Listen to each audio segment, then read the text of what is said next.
In an ideal world, talking to your boss about burnout would be no big deal. You'd say, I'm overwhelmed. I'm not okay. And they'd say, let's figure this out.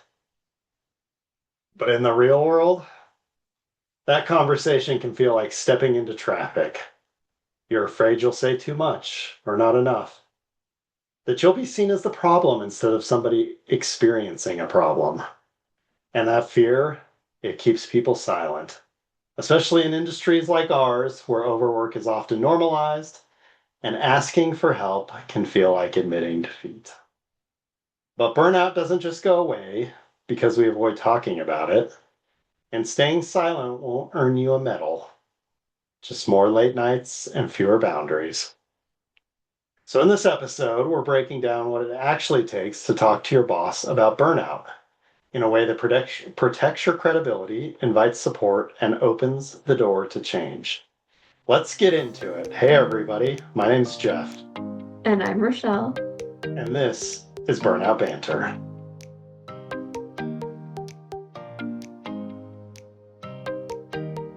Before we jump into today's episode, remember to subscribe to the podcast on Spotify, Amazon, Apple Podcasts, YouTube, or wherever you listen so that you can stay up to date with the latest banter.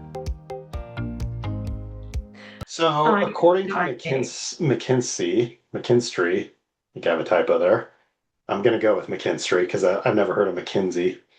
Oh no, it's McKinsey. Is it? Yeah, Oh, I'm like thinking of the commissioning company, McKinsey. We don't need to give them credit. They didn't do any of this work. of course you're thinking of a commissioning company. McKinsey, come sponsor us. Really much of employees in our industry report feeling at least somewhat burned out, but only 21% have talked to their manager about it. So, That so Rochelle, that's I ask right. you, why is this so hard? If you've listened for the past 3 seasons, you probably know the answer. It is one word. Say it with me now, everybody. Fear. We're afraid. We're afraid of repercussions. We're afraid of getting fired. We're afraid of being seen as not competent or not a team player or weak. We're afraid of jeopardizing our future career opportunities. We're afraid of a lot of things. And especially as, life gets more and more uncertain and the economy gets more and more uncertain, like nobody wants to rock the boat. Nobody wants to admit that they are not okay. Yeah, I was reading a story this week about how uh, last year a lot of people were open to the idea of looking for a job. I think it was something like 93% of people surveyed were open to the idea of taking on a new job. And this year that number had dropped down to like 53%. And people were more in a headspace to just kind of hunker down and Hmm. bear it and get through it, which isn't a great place to, if you're an employer, to have your employees be in. Uh, it's interesting that how uncertainty in the economy has caused people to just kind of accept and see what happens in 2027. Yeah, I so I came up into the industry during the 2011 economic downturn, which was not great for Oh, the that was terrible. construction industry. And the thing you heard around the office constantly was last in, first out. So yeah, like everybody was super worried. Like I just got hired. Am I on my way out the door? And I think that just sticks with all of us. Nobody wants to be last Yeah. in, first out again. Why it's and that thought, right, of like I'm just gonna hunker down and wait for 2027 is pretty depressing when I think about it. Like it's a whole year of our life, right? Like you never know how many years you're given. And to just be like, well, I'm just gonna tolerate this for the next year and hope it gets better or, And it's just push probably through it. not, because you're probably not doing anything to make it better, right? Like you're not going to go Right. have these scary conversations. So it's just going to get worse and worse. You're just white knuckling every day. Yeah. Ooh. Yeah, and I think for a lot of people, burnout almost feels like a personal failure. Like, what's wrong with me that I can't hack this? We compare ourselves to other people. These people seem fine. What's wrong with me? Why can't I keep up with this pace? And we don't have any idea what's going on with those other people that we're comparing ourselves to. But yeah, I think it being seen as a personal failure is the reason why a lot of people don't have the conversation. I agree. And I think similarly, we as an industry are kind of just conditioned to push through it. Like, just get through this deadline, just handle this thing. Like, It'll get especially, better. like, yeah. I mean, just on the marketing side, like it's almost easier sometimes to be like, I will just deal with this. Like it might not be my job to order swag or book somebody's flights or whatever, but it's the path of least resistance to be like, whatever, man. You're booked on your flight. I got your ticket to your whatever event you wanted to go to. Now I'm gonna go back to doing my job than it is to like pick that fight with them and be like, I am not your personal secretary. I don't book flights. I don't book events. Get your tickets to your table on your own. You can pick up the phone. Yeah, So you just push through it, you handle it, and then you move on and do your own stuff. yeah. Yeah, and I think, along that idea that it's personal failure and it may not be worth it, right? Is that, it's almost an admission, or we see it as an admission to our boss that we're not good enough. And like you said, right, if we're admitting that, who's going to be the first one out the door? The weak link. Yeah, Yeah. You're not weak. So stop thinking like that. yeah, for sure. Just why I always want to emphasize that we might be saying this, but we're saying what you might Disagree be thinking vehemently, but we understand if you why it's hard. disagree. Yes. So let's say you work up the courage to have a conversation. What are some things you could do ahead of time to kind of get in the right headspace to have that conversation, get your thoughts in order? What are some things you would think about? So for me, this is a fine line of preparing enough, but not letting my anxiety brain overthink and talk me out of having this conversation.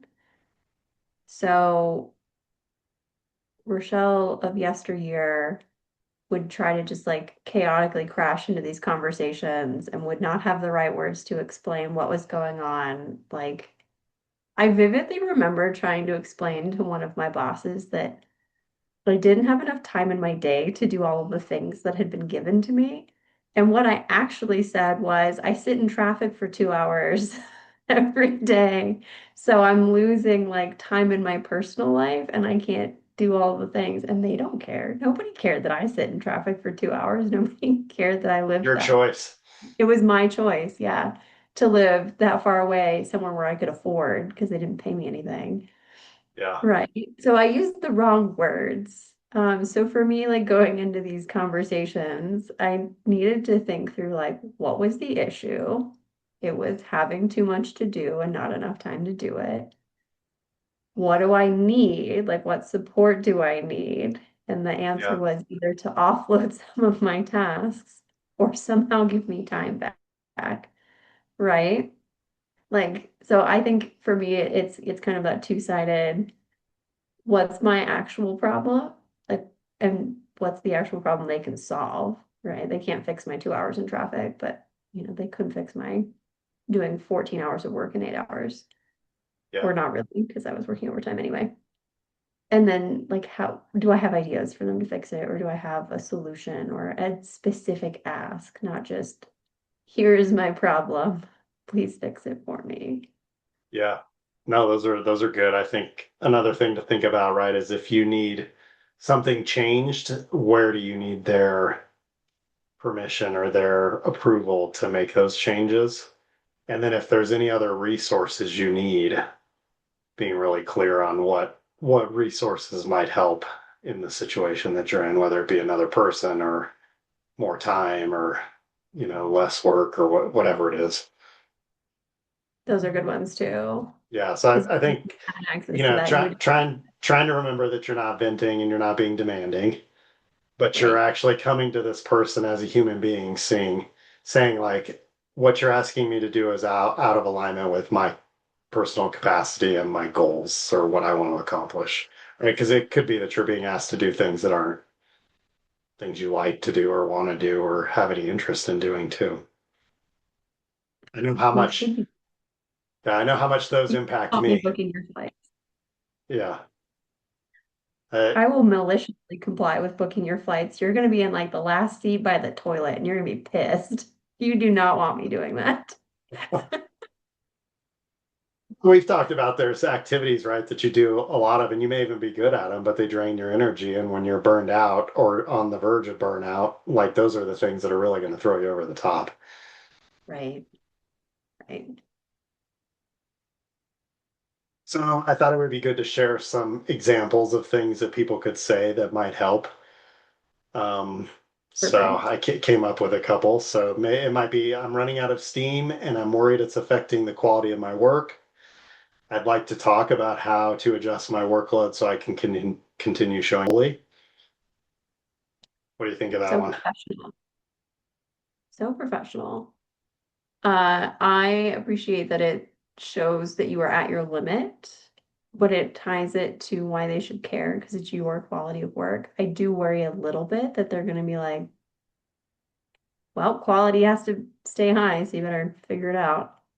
But the fact that you have asked We're going to about talk about later if you don't get an exit or don't get an answer that you're perfect. I'm setting us up for that because I totally paid attention to the episode outline, everybody. Happy New Year. or Just you just have dying. the Like, expectation that you're not going to get what you want, and so that's how they're going to react. perfect. No, I think it sets it up. Like here's the limit I'm running into, and here's what I need, right? I'm running out of steam. I can't do quality work anymore. I need to adjust my workload. Easy. How about this one? The expectations for my role aren't clearly defined, and it's starting to feel unsustainable. I'd like your help in clarifying what success for me actually looks like. Ooh, I also like that one. I worry, again, maybe setting us up for the future. If you have an unclear role, especially in AEC marketing, it's probably because the firm doesn't actually understand what they need. So you're Yeah, probably going to be figuring this one out together. But I yeah, like that it invites that conversation. It's not like, just tell me, it's I need your help in figuring this out. yeah. And the last one I came up with is I'm committed to this team, but I'm starting to feel the signs of burnout. Before it gets worse, I'd like to explore ways we can adjust how I'm working. If you can say, I feel like I'm about to get burned out, can we pause here and fix it before you have hit burnout? Which is, I think, when people are usually thinking about having these conversations. Awesome. Awesome. Yeah, I think the key thing, right, is that burnout is not a confession that there's something wrong with you. It's you signaling that something is going on, and we can communicate that without it, again, being this personal weakness. And what's Right. interesting about burnout is like the three things that ultimately mean you're burned out. The opposite of those are an engaged employee. And Which is what we want. yeah, we want engaged employees. So if you're starting to trend toward disengaged, and I value you as an employee, like I want to know before your work starts to suffer, you start to check out, and it becomes a real problem. Absolutely. I also appreciate going back to my example about the traffic that none of these were overshares because I think we also tend to be like, I'm burnt out, I don't eat anymore, I haven't gone to the gym in 6 months, like little rain cloud over my head all the time, or this is everything that's happening in my life because I'm overwhelmed. Let me just drop it on you as well. Help me figure it out. Yeah. That doesn't help anybody. Might make you No, feel but I better think there's a in the way, moment. right? Like I'm not doing as good of a job as I was taking care of myself, and I can tell it's having an impact on how I'm showing up at work. So can we talk about, how to rectify that so I can get back to showing up in a way that I feel good about? Yeah, clean, contained, Yeah. core message, but no overshare. That's that thinking, right? You can brainstorm and be chaotic before you have the conversation, and then you can summarize for the conversation. Exactly. Exactly. We got to I, prep I for our also system. I also threw on my boss hat and thought of Okay. how maybe a boss might respond to these questions. I'm not saying me, but a boss. Okay. Questions would I have if somebody came to me like this? All right. Are you thinking about leaving? What if they ask you that? I mean, we all know that I'm brutally, awfully honest. I'd be like, yup. But you might not want to approach it that way.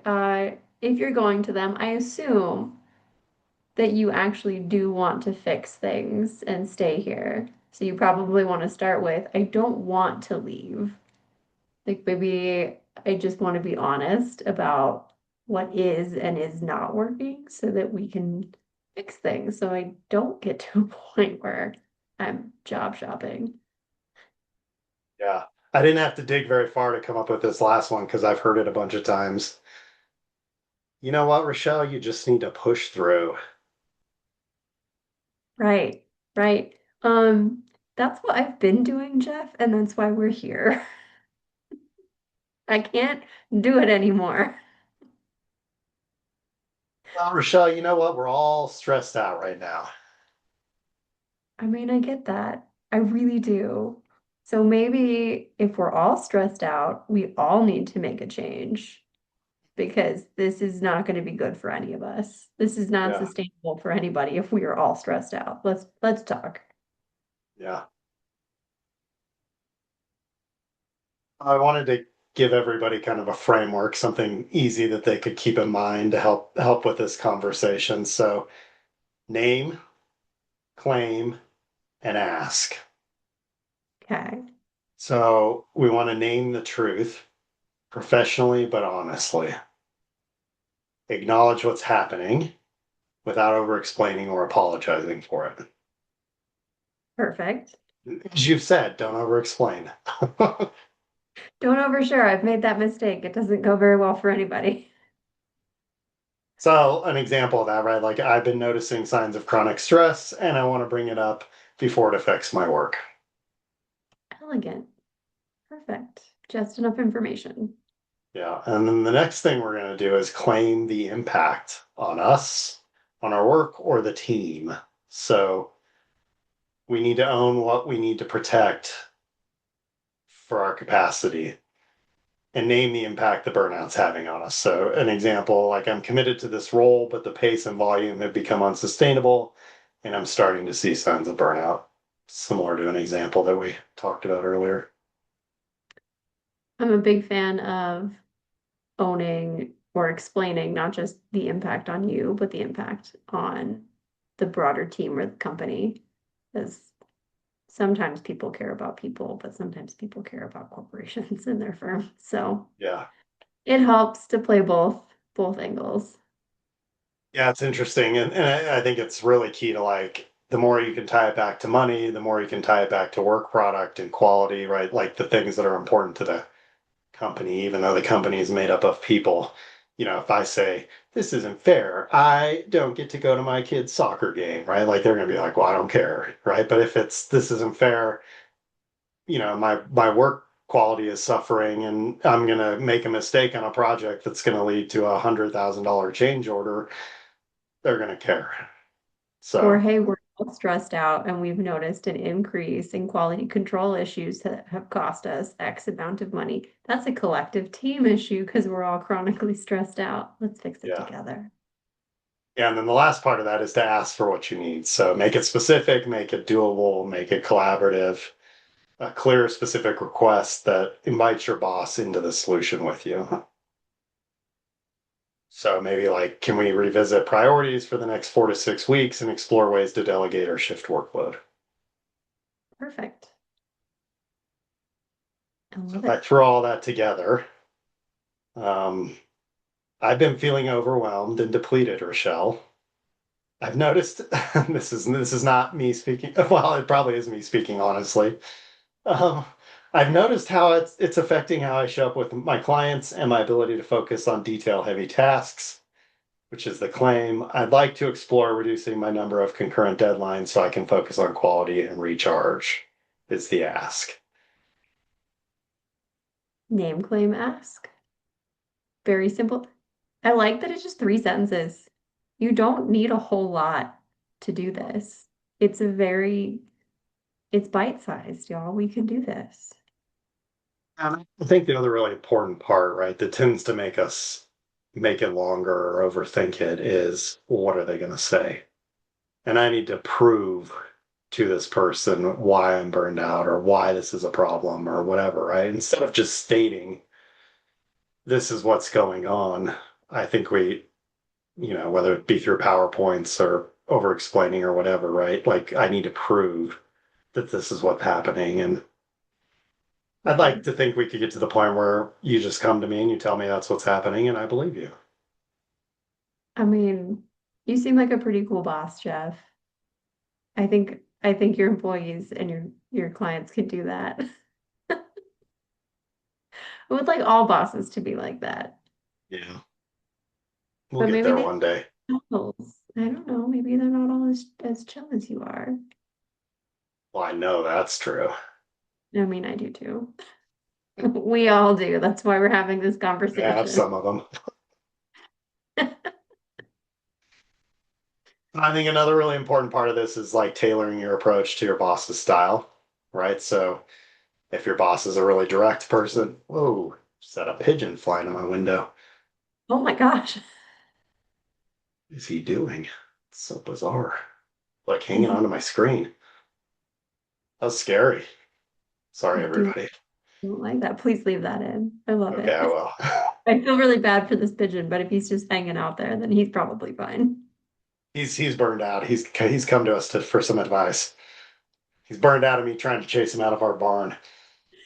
It's like the worst boss ever, Jeff. Stop it. Is your boss data driven, right? If they are, bring some metrics. Are they relational? Talk about team impact and sustainability. Are they avoidant or passive?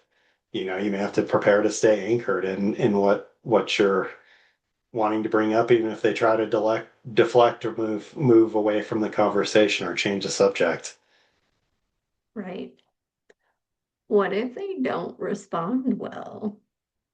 You told me That's we a good question. I was before we move on to that question, I was watching Only Murders in the Building last night, excellent. which is a great show. And in the fifth season, he's Steve Martin goes on a date with a mobster's wife, and well, the mobster's deceased, but so he's you know watch it if you want to. But he's telling her something or trying to ask her a question, and she changes the subject, and he's like, "You're really good at changing the subject." So that may be your passive boss that doesn't want to deal with the situation. You're really good at deflecting. Let's try this again. Stop trying to change the subject on me. So if somebody dismisses your concern, I would try to reframe the conversation around performance and long-term outcomes. Okay.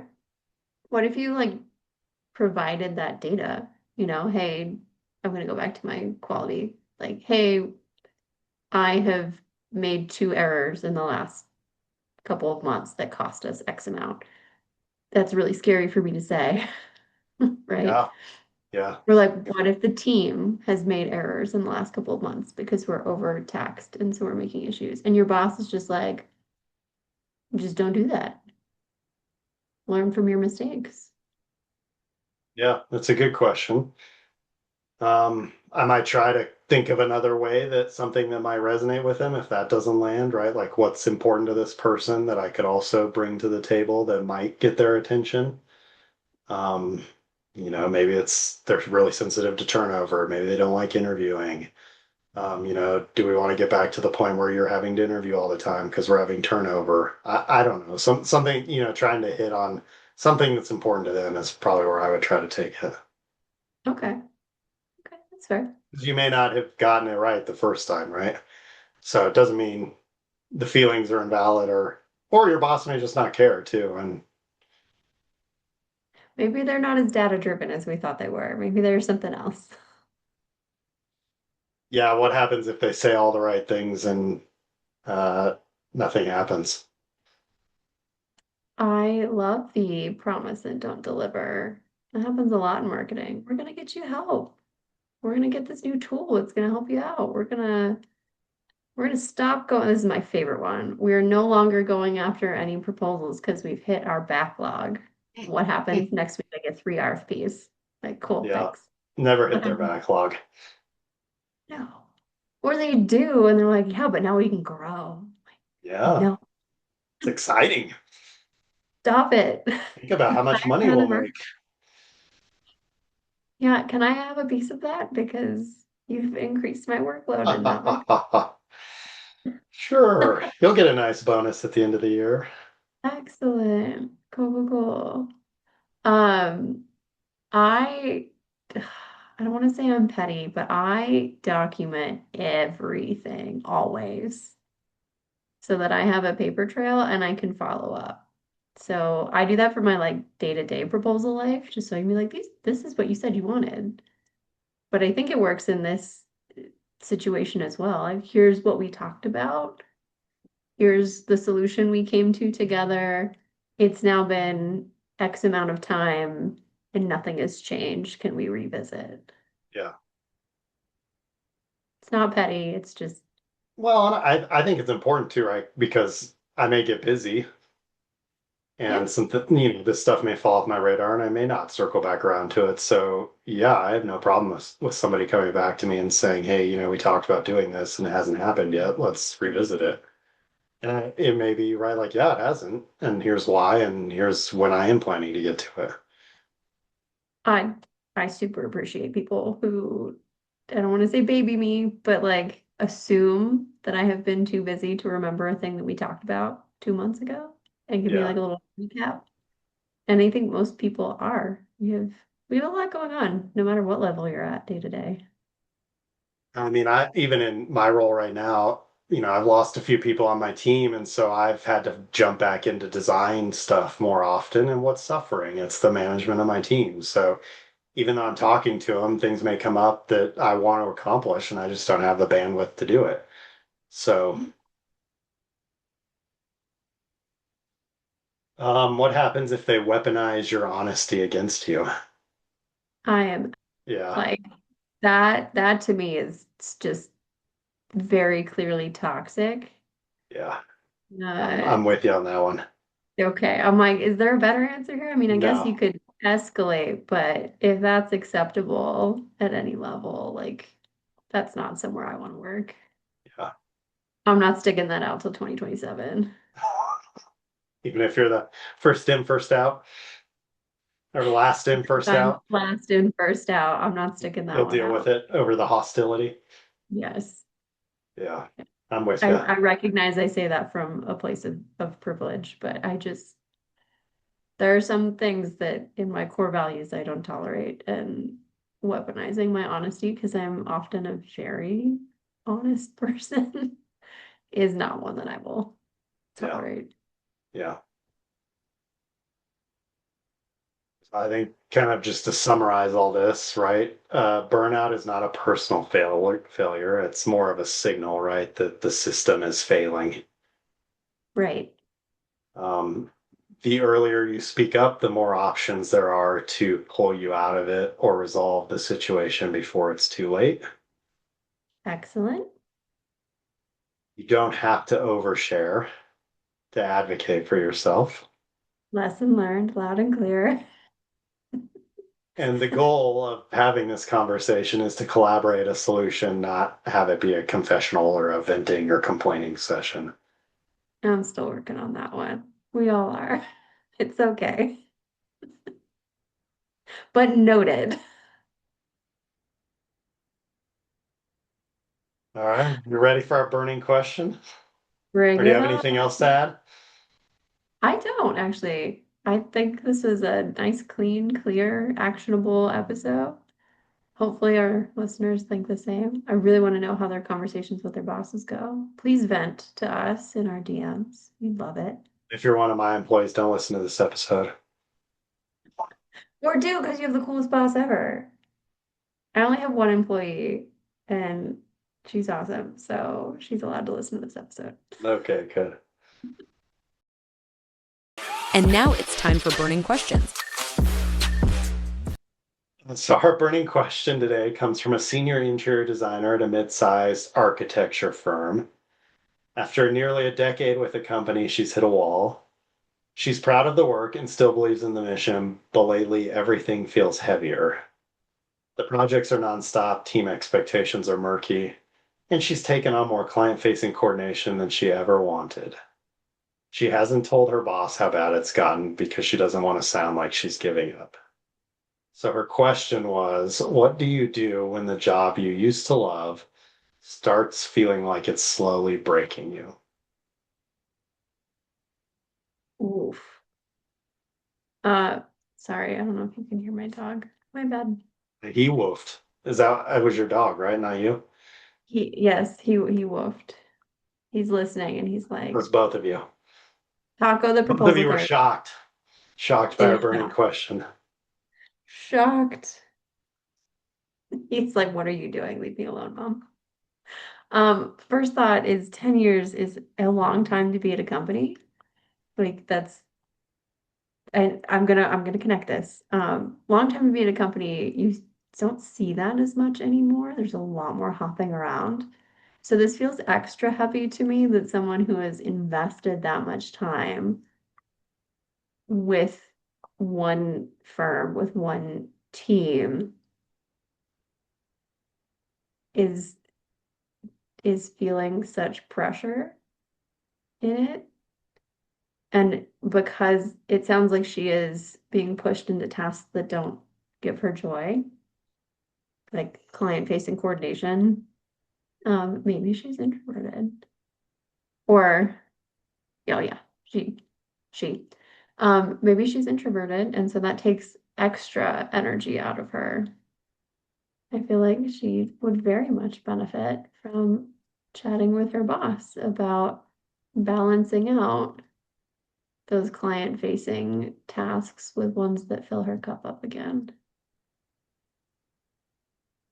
Like, I think our industry, when you're good at what you do, which it sounds like this person is very good at what they do, um, you tend to get promoted into positions you may not be interested in, or may not want to do, or may not be good at. And when that happens, it creates a lot of stress because you're now kind of fighting against yourself in a role. And I think it's really important to have a conversation about these are the things that I'm good at, and these are the things that I like to do. right, And I hope there's a path forward for me here because I do think these things are very important to the success of the firm. And yes, I agree that client facing coordination is also important to the success of the firm. But is there somebody else who really loves doing that that could help on my projects or help with the team or whatever to take that burden? Because that's what it feels like, right? As a burden off right. of this person. Well, I think you're right. It kind of does sound like seniority pushed her into maybe like a management role, and maybe she just enjoyed, kind of zoning out and picking materials and color palettes and like working on the vibes of a space. And now she is doing a lot more like interpersonal Yeah. stuff, or even just like administrative, like project management style stuff. And if you're more of a creative person, that administrative effort can just be so draining. So I think you're exactly right. She needs to go have that conversation about this is what I'm good at. This is where you really want me to be valuable in your organization. And this is not where I am right now. And I could be doing so much more for you. Yeah. Yeah, I think for companies, it's really important to have multiple paths forward for people who have different skill sets. Like I know, and I forget what we've talked about on this podcast and when we hang out and whatever, right? So if I've told you this story, I apologize, but I had an employee who was really good at what he did. He was a BIM manager for the company and he was great at it. But because he was so good at that, I looked at him and I'm like, man, you could be doing business development, you could be doing project management, you could be doing all these other things that you would also be great at. And so I kept trying, like, why don't you do this? And he'd begrudgingly try it for a little while and then be like, why don't you do this? And finally, he was just like, would you stop? I am perfectly happy doing what I do and going home and hanging out with my family and playing hockey. And I don't want to do any of this other stuff that you're trying to get me to do. Good for him. And that may be your thing to like do all these things, but it's not mine. And, that really, because for a long time, right, you just like, well, this is what I want, so this must be what everybody wants. And that's not the case. And so it did allow me to like see that, oh, this person who's really technical and loves working on drawings is just as important as this person over here who likes to go out and hang out with clients and lead client meetings and do all this other stuff. So it there's value in it all and we need it all. And I think in our industry too often we promote people into these people facing leadership client management roles that may not have any interest in doing it and may or may not be good at it. And if they're not good at it, that just creates so much stress for that individual. Not everyone can be a seller doer. Not everyone should be a seller doer. I mean, I wish the seller doer model would just disappear completely because I think it's stressful for everybody. But yeah, I think it causes a lot of unnecessary extra stress. Yeah, You can just be a doer. That's okay. we need doers. We if we do. if we didn't have doers, nothing would happen. No, and we have sellers. They exist. They're fine. Yeah. And, being a seller doer is very challenging too, right? Because if you're out managing a client and being forward facing, that takes up most of your day. And then you still got to do, Mm-hmm. which is now I'm doing that on at night and on the weekends, which is going to lead to what? Burnout. So, Yeah. This is when you do marketing and business development at the same time. It's the same thing, right? yeah. Uh, someone I used to know, she was a multifaceted unicorn, but she would call it pounding the pavement during the day and losing your mind at night because she was talking to people all day and then she'd go home and be working on proposals and like never had time to just like decompress or be a human or do things that she enjoyed. So, Yeah. Yeah.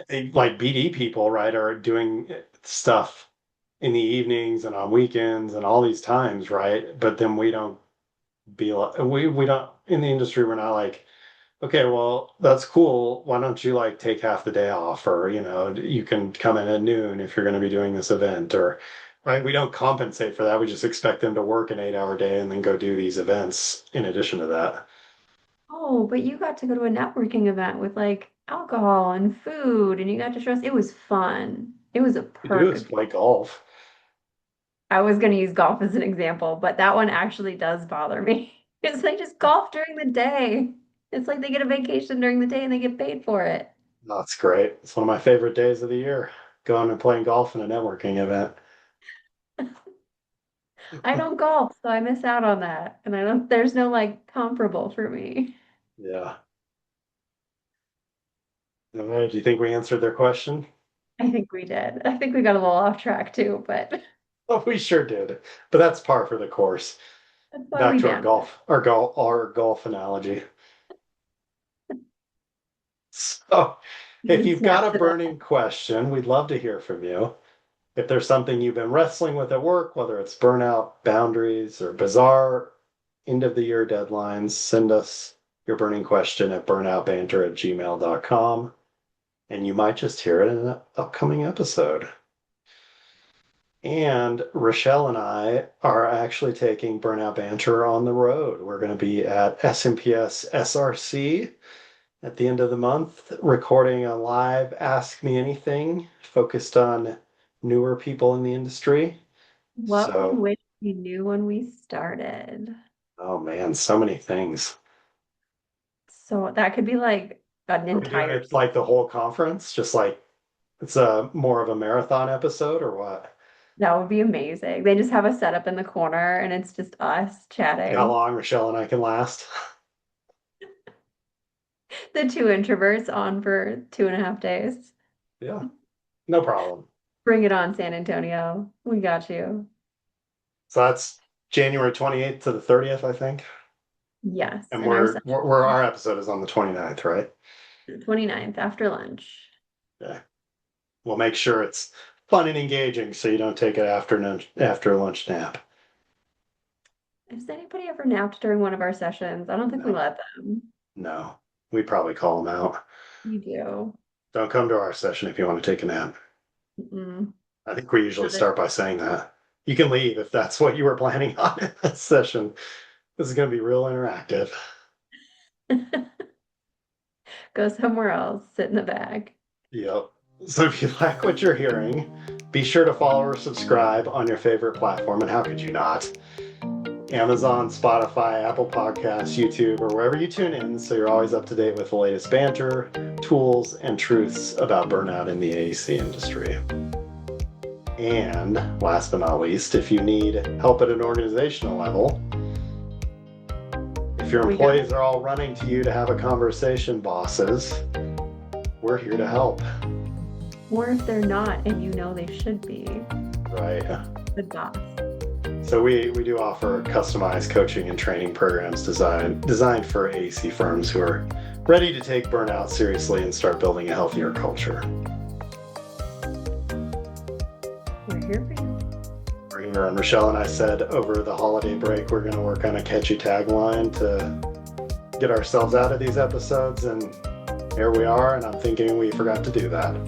We did. So This is season 5, 2027. We'll just be uncomfortable for all of 2026. there you go.